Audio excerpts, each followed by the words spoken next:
ते आयुष्यातील जी पहिली पाळी येते, प्युबर्टी एज मध्ये, ज्या ज्यावेळेस 11-12 वर्षाच्या मुली होतात, त्यावेळेस ज्यावेळेस पहिली पाळी सुरू होते, त्या गोष्टीला मेनार्ची म्हणतात. आणि आयुष्यातील ज्यावेळेस लास्ट मेन्स्ट्रुअल सायकल असते, त्यावेळेस म्हणजे शेवटची पाळी होते, त्यावेळेस त्या गोष्टीला आपण मेनोपॉज म्हणतो. नेक्स्ट. एक मिनिट. 34 स्लाइड. ओके. आता हे पीसीओडी हा कॉमन असलेला प्रॉब्लेम रिप्रोडक्टिव्ह एज मध्ये, म्हणजे प्रजनन ज्यावेळेस स्त्रीय प्रजनन ची अवस्था असते, त्यावेळेस हा पीसीओडी प्रत्येक स्त्रीला आता भेडसावत आहे. म्हणजे 5 मे मधील प्रत्येक एका स्त्रीला भेडसावत आहे. हा कधी होतो, तर ज्यावेळेस आपली पाळी सुरू होते. पाळी सुरू होण्यापासून ते ज्यावेळेस लग्न झालेल्या स्त्रिया आहेत,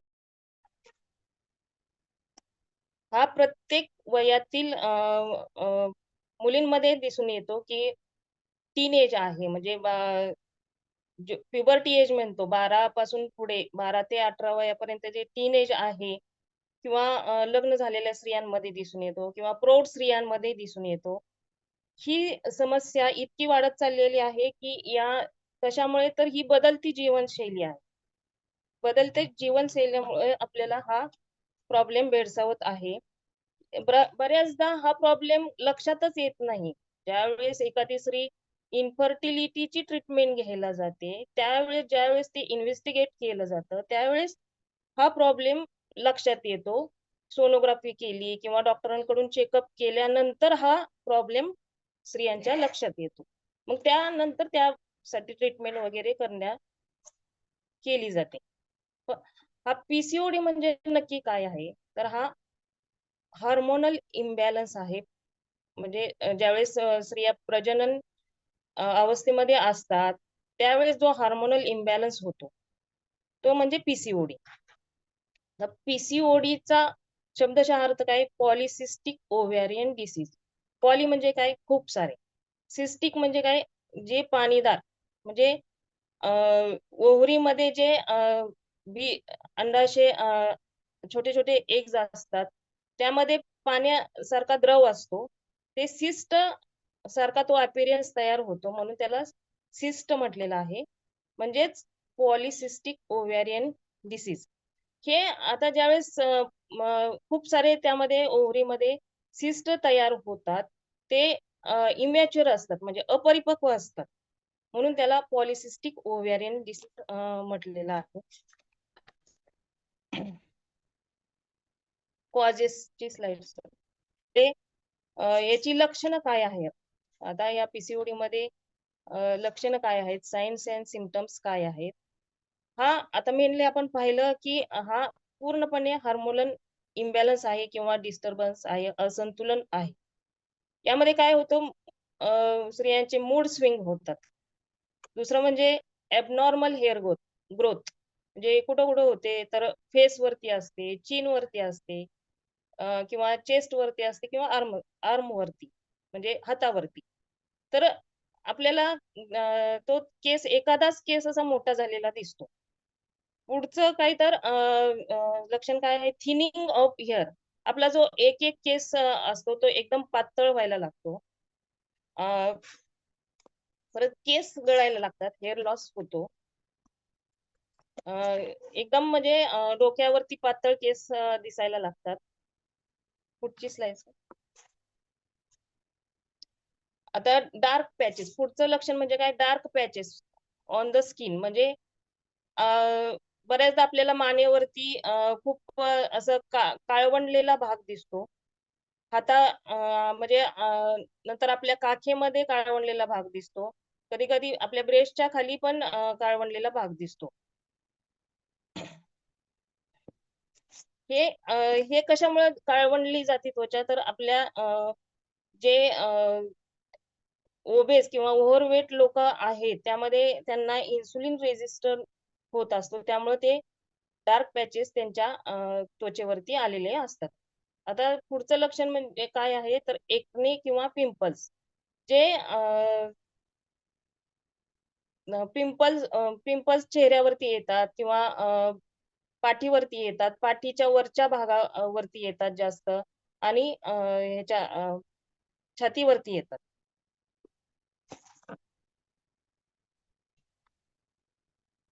पुढचं सर.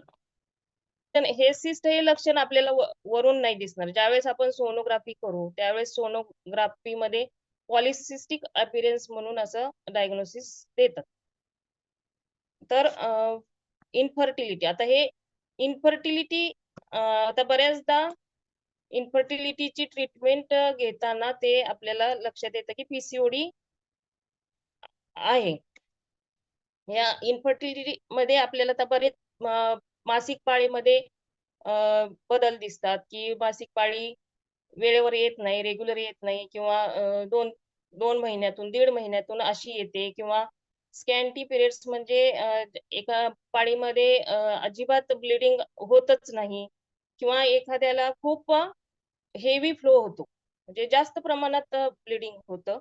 आता हे ज्यावेळेस पाळी अशा प्रकारची येते खूप हेवी ब्लीडिंग किंवा वेळेवर न येणं, त्यामुळं स्त्रियांमध्ये एक इमोशनल किंवा मेंटल स्ट्रेस तयार होतो, की आली नाही किंवा हेवी फ्लो होतोय, तर का होतोय? ह्या गोष्टींमुळं थोडंसं स्ट्रेस निर्माण होतो. त्या स्ट्रेसचा त्यांच्या गटवरती नक्कीच परिणाम होतो आणि गटवरती परिणाम झाल्यामुळं त्याचा इन्सुलिन रेझिस्टन्स तयार होतो किंवा वेट वाढण्यासाठी किंवा त्यामुळे मूड स्विंग्स होतात आणि मूड स्विंग झाले की आपण खाण्याचा आपला पॅटर्न बदलतो किंवा सारखं खाण्यात येतं किंवा बऱ्याचदा स्त्रिया म्हणजे काहीच खात नाहीत. त्यामुळं इन्सुलिन रेझिस्टन्स होतो आणि त्यामुळं एंड्रोजन म्हणजे जे पुरुषी हार्मोन्स आहेत, ते त्यांचं सिक्रेशन जास्त होतं आणि अ, याच्यामुळं काय होतं, की त्यांना हिर्सुटिझम म्हणजेच हे चेहऱ्यावरती केस येणं, ह्या गोष्टी दिसू लागतात आणि पूर्ण हार्मोनल इम्बॅलन्स असल्यामुळे त्यांच्यामध्ये पुढची स्लाईड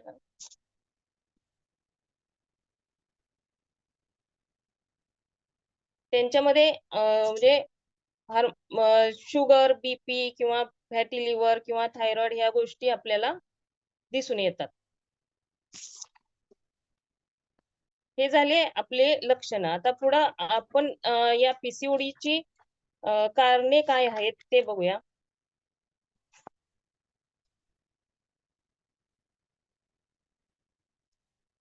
कॉजेस.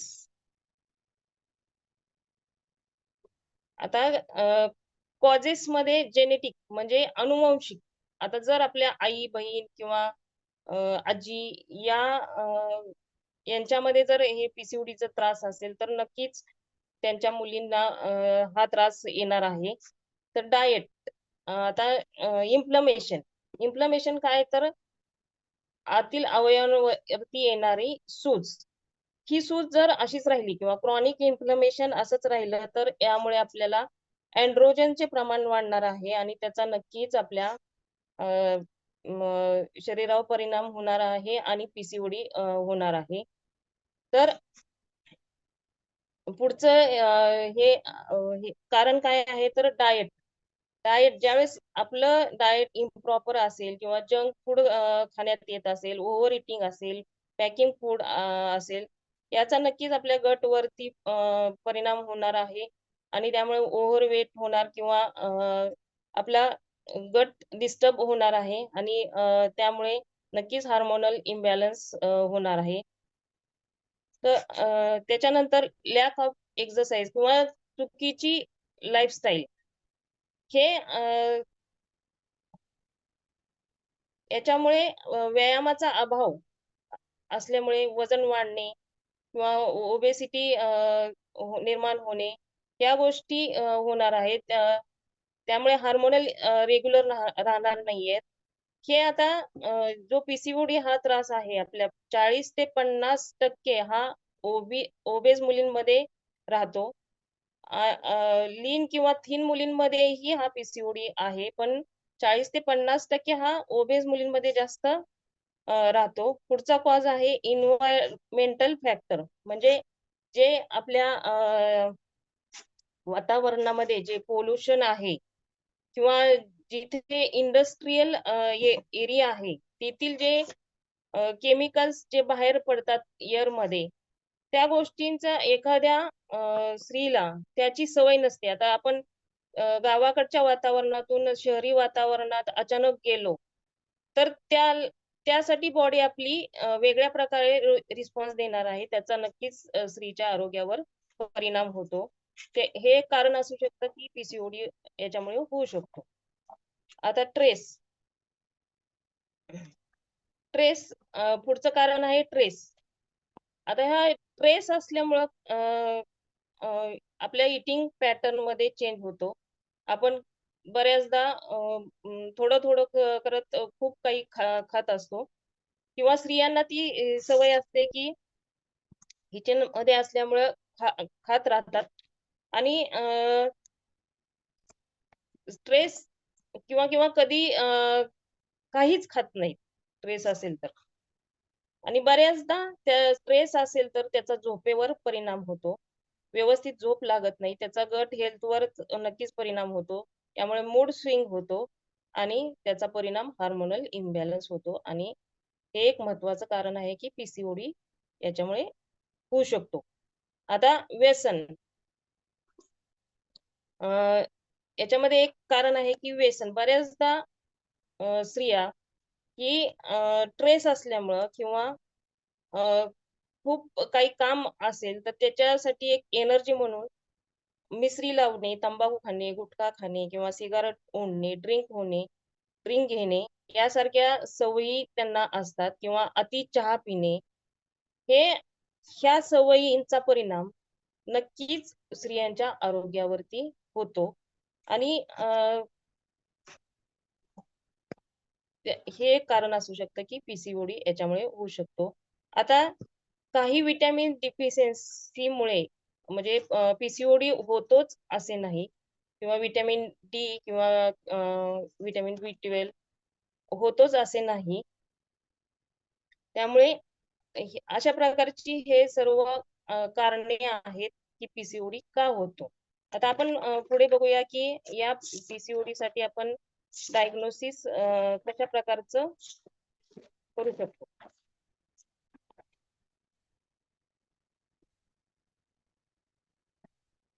आता डायग्नोसिस करताना म्हणजे आता आपण जर हॉस्पिटलमध्ये गेलो किंवा दवाखान्यामध्ये डॉक्टरांकडे गेलो, तर आपल्याला कशा प्रकारचं हे डायग्नोसिस म्हणजे काय, की ते अ, कशामुळे झाला, का झाला हे शोधून काढणं. आता जेनेटिक हिस्ट्री. आता डॉक्टर तुम्हाला विचारतात, की तुमच्या आई, बहीण किंवा आजी कुणाला हा त्रास होता का? तर पुढे म्हणजे आपण फिजिकल एक्झामिनेशन करतो. त्यामध्ये मानेवरती काळवंडलेला भाग दिसणे, ओव्हरवेट असणे किंवा तुमच्या हाईटनुसार ते वेट बरोबर आहे का? किंवा चेहऱ्यावरती हेअर ग्रोथ दिसणे, चेहऱ्यावर पिंपल्स आहेत का? पाठीवर आहेत का? ह्या गोष्टी यामध्ये महत्त्वाच्या आहेत. ज्यावेळेस आपण म्हणजे डायग्नोसिस करतो त्यावेळेस. आता लॅब टेस्टमुळे हार्मोनल टेस्ट केल्या जातात. एफ-एस-एच फॉलिकल स्टिम्युलेटिंग हार्मोन आणि ल्युटिनायझिंग हार्मोन किंवा टेस्टोस्टेरॉन या हार्मोनल टेस्ट लॅबमध्ये केल्या जातात. त्यापासून आपल्याला त्यात जर डिस्टर्बन्सेस असतील, तर आपल्याला पीसीओडी आहे असं म्हणता येतं. आणि मेन म्हणजे आपण हॉस्पिटलमध्ये गेल्यानंतर यूएसजी सोनोग्राफी केल्यानंतर आपल्याला ओव्हरीचा अपीअरन्स व्यवस्थित दिसतो. तिथं फिक्स डायग्नोसिस आपल्याला कळतं, की आपल्याला पीसीओडी आहे. आता पुढील पार्टमध्ये म्हणजे ट्रीटमेंट.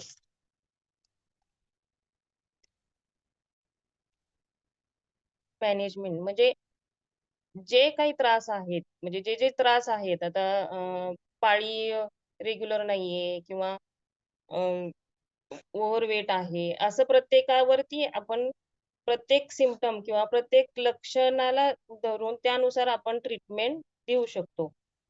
आता इन्फर्टिलिटी असेल, इन्फर्टिलिटीमध्ये रेग्युलर पिरियड नसतील अ, किंवा हेवी ब्लड फ्लो असेल, तर या गोष्टीवरती आपण ट्रीटमेंट देऊ शकतो किंवा ट्रेस असेल तर ट्रेस मॅनेजमेंट आपल्याला करावं लागेल. ट्रेसमध्ये आता आपण कधी बऱ्याचदा तो झोप लागत नाही. तर ती झोप येण्यासाठी आपल्याला काय करावं लागेल? झोप त्यासाठी आपल्याला मेडिटेशन, योगा किंवा एखाद्याचं काउन्सिलिंग घेणं महत्त्वाचं आहे. त्यासाठी व्यायाम महत्त्वाचा आहे आणि वेळेवर उठणे, वेळेवर झोपणे या गोष्टी सुद्धा महत्त्वाच्या आहेत.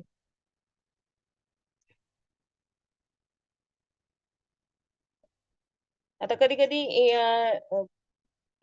इन्फर्टिलिटीमध्ये म्हणजे पाळीच येत नाही. त्यासाठी सुद्धा आपल्याला ट्रीटमेंट घ्यावी लागेल.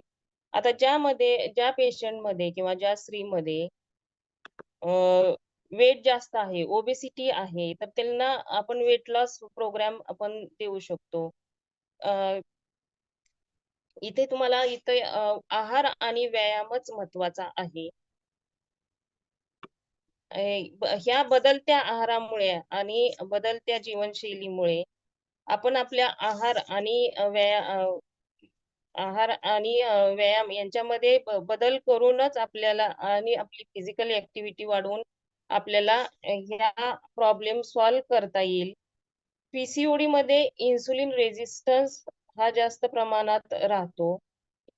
जसं की डायबिटीजमध्ये होतो. इन्सुलिन रेझिस्टन्स म्हणजे काय? तर ज्यावेळेस आपण अन्न खातो, त्याचे रूपांतर ग्लुकोजमध्ये होते आणि ते ग्लुकोज आपल्या पेशीपर्यंत पोहोचते आणि त्या पेशी तेथून आपल्या मेंदूला सिग्नल देतात, की हे आता ग्लुकोज पचायला पाहिजे. तेव्हा ते इन्सुलिन स्वादुपिंडातून सिक्रीट होतं आणि ते त्यापासून आपल्याला एनर्जी मिळते. पण हे जर आपण सतत खात राहिलो किंवा सतत एक्स्ट्रा स्वीट्स किंवा जास्त वेळा सारखं-सारखं खात राहिलो, तर ह्या गोष्टी रिपीट होतात आणि शेवटी त्या पेशी थकल्या जातात. त्या पेशींचं जे पेशींवरती लॉक असतं, की इन्सुलिन आत एंट्री करण्यासाठी.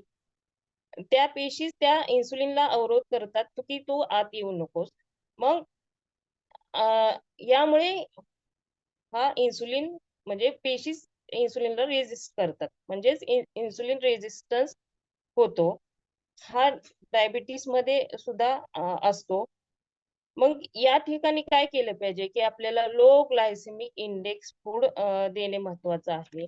लो ग्लायसेमिक फूड म्हणजे काय, की डाएट म्हणजे काय, की ज्यावेळेस आपण ते अन्न खायला दिल्यानंतर अ, रक्तातील साखर ही पटकन वाढत नाही किंवा हळू ती रक्तामध्ये येते. या आहारामध्ये कोणता अन्नांचा समावेश आहे, तर कडधान्ये, होल ग्रेन म्हणजे गहू, ज्वारी या गोष्टींचा, ओट्स, बार्ली किंवा ब्राउन राईस यासारखे आपण पदार्थ लो ग्लायसेमिक इंडेक्समध्ये आपण देऊ शकतो आणि फायबर जास्त प्रमाणात देणे गरजेचे आहे. आता प्रोटीन सुद्धा इन्क्लूड केले पाहिजे आपल्या लो ग्लायसेमिक इंडेक्समध्ये प्रोटीन सुद्धा सुद्धा इन्क्लूड केले पाहिजे. त्यामध्ये आपण प्रोटीनमध्ये काय-काय घेऊ शकतो, की स्प्राउट्स, कडधान्ये, डाळी किंवा उसळी, सोयाबीन किंवा अंडे. याचा म्हणजे ग्लायसेमिक इंडेक्स नॅचरली प्रोटीनचा कमी असतो. आता इथे आपण मटण किंवा रेड मीट जे असतं ते पूर्णपणे अव्हॉइड केलं पाहिजे. आता तसंच हाय ग्लायसेमिक इंडेक्स डायट हा अव्हॉइड केला पाहिजे. हाय ग्लायसेमिक इंडेक्स डायट म्हणजे काय? जे पदार्थ खाल्ल्यानंतर तुमची शुगर लेव्हल पटकन स्पाइक होते, असे पदार्थ. असे पदार्थ कोणते? की ब्रेड, बिस्किट, टोस्ट किंवा मैद्याचे सर्व पदार्थ, राईस किंवा स्वीट्स. तर आता ह्या आहारमध्ये आपल्याला गुड फॅट देणं सुद्धा गरजेचं आहे. गुड फॅटमध्ये आपण काय-काय देऊ शकतो? तीळ, अक्रोड, जवस यासारखे आपण किंवा फिश देऊ शकतो किंवा बदाम यासारखे आपण गुड फॅट मिळण्यासाठी आपण हे पदार्थ देऊ शकतो. गुड फॅट का गरजेचा आहे, की जे आपण म्हटलं, की पी हा क्रॉनिक इन्फ्लमेशनमुळे होतो. ते क्रॉनिक इन्फ्लमेशन कमी होण्यासाठी आपल्याला गुड फॅट हे देणं खूप महत्त्वाचं आहे. आता पुढचं ट्रिक शकतो तर एक्सरसाइज. जर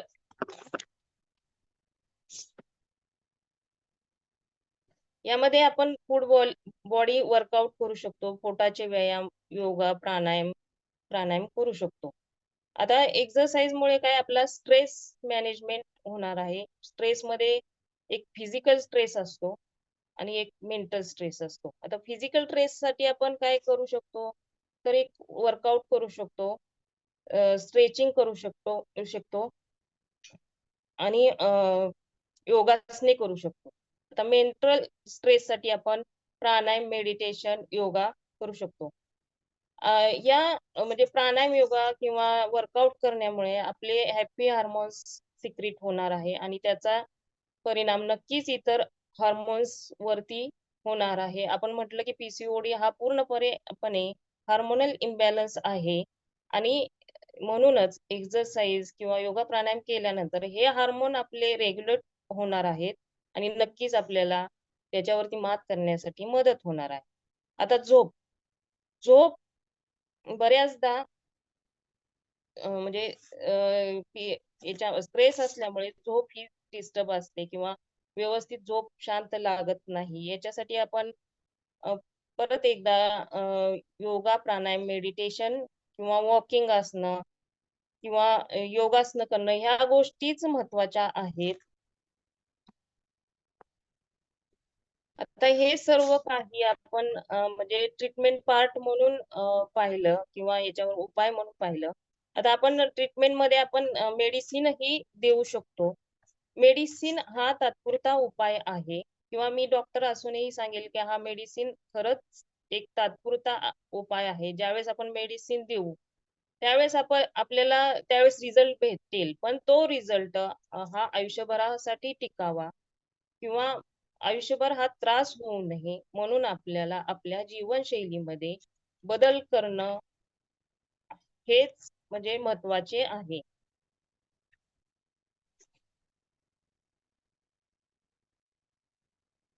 मध्ये बदल करण्यासाठी म्हणजे जे करणं महत्त्वाचं आहे, हेच आपली सिस्टीम आपल्याला शिकवत आहे. आपल्या सिस्टीममध्ये जो वर्कआउट घेतला जातो, सकाळी म्हणजे 5:15 पासून जे आपलं मेडिटेशन, योगा किंवा झुंबा या कार्डिओ हे पूर्ण वर्कआउट, होल बॉडी वर्कआउट हा घेतला जातो. हा झाला 20% वर्कआउटचा रोल आणि 80% हा आहाराचा रोल आहे. आपल्याला मध्ये सांगितले की तुम्ही लो ग्लायसेमिक इंडेक्स असलेला डाएट घेणं गरजेचं आहे. मग असा लो ग्लायसेमिक इंडेक्स असलेला डाएट आपल्या सिस्टीम शिकवते की हा सकस संतुलित आहार घ्या. जो आपण सकाळचा नाश्ता म्हणून देऊ शकतो, ज्यामध्ये 114 प्रकारचे विटॅमिन्स, मिनरल्स इन्क्लूड केलेले आहे. त्या एका ग्लासमधून आपल्याला